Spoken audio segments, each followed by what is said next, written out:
With a steady job, apartment, and boyfriend, 20-year-old Naomi Bennett is one of the lucky ones. But that doesn't mean it's easy.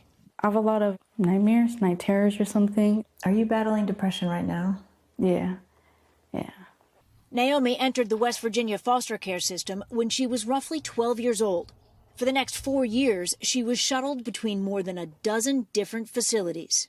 It was definitely draining. Each place I went, I would stop talking to people because it hurt to get close to the staff or the kids. Because Naomi felt unsupported in the system, she says, she acted out, destroying property and running away, a few times ending up in juvenile detention. The first time I met Naomi, it was her birthday, and she was in shackles. I'll never forget that.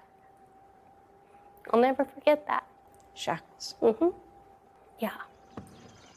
Hello. Lane Deal is Naomi's state-appointed attorney. She's represented dozens of foster care children.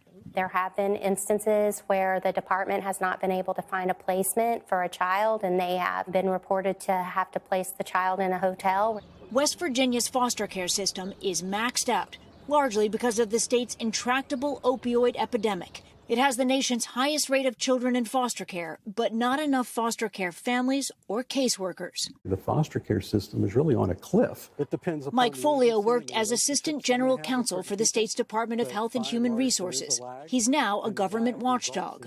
You may have a CPS worker handling 100 or so cases. It's humanly impossible for anyone to handle that many cases.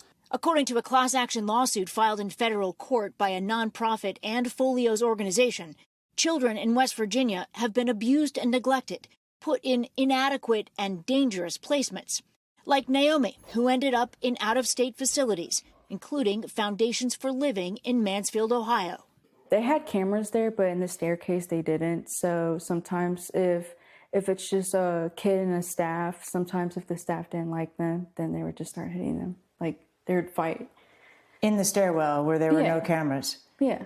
An NBC News investigation obtained records of incidents provided by Foundations for Living to the state of Ohio, revealing reports of multiple cases of abuse and neglect, 5 assaults by non-staff, and 7 cases of inappropriate seclusion or restraint of children that were substantiated by the facility or the government. West Virginia no longer sends foster children to this facility, and its CEO says that while she can't comment on individual patients, they are committed to providing high-quality care. But West Virginia still has to rely on other out-of-state institutions.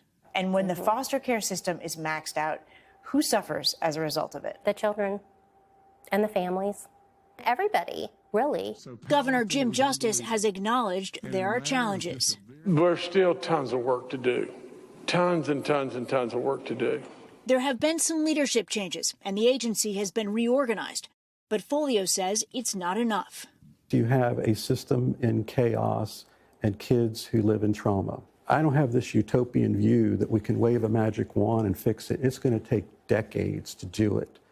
But you can't keep kicking the can down the road. The state says Folio is a disgruntled former employee, denies the allegations in the class action lawsuit, and has sought to get it dismissed. But Naomi says she's left to pick up the pieces. My hope is for myself to never give up, to pursue my dreams, and don't let my anxiety hold me back. Who do you hope is listening to you right now? Anyone that can do anything about it. Anyone. Anyone, yeah. Stephanie Gosk, NBC News, Martinsburg, West Virginia. Thanks for watching. Stay updated about breaking news and top stories on the NBC News app or follow us on social media.